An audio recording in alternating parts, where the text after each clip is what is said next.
APDSC short 251 ఒకటి నుండి 100 వరకు గల బేసి సంఖ్యల మొత్తం ఎంత అని అంటున్నాడు. Sum of odd numbers కనుక్కోమంటున్నాడు.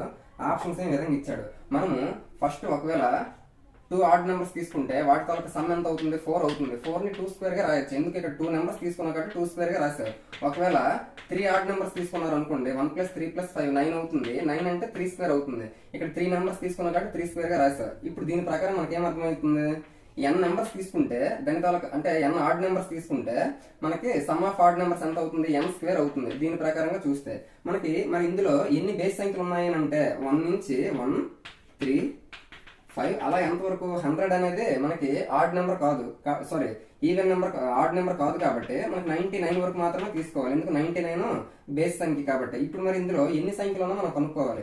ఎన్ని సంఖ్యలు ఉన్నాయో తెలుసుకోవాలి అంటే లాస్ట్ నెంబర్ ని +1 చేసి /2 చేయాలి. ఇప్పుడు 99 ఉంది, 99 కి +1 చేసి /2 చేస్తే మనకి అందులో ఎన్ని బేస్ సంఖ్యలు ఉన్నాయో తెలుస్తుంది.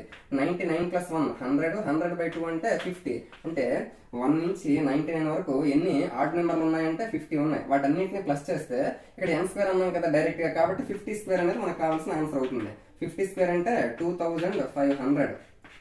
Option 1 is the correct answer. Thank you.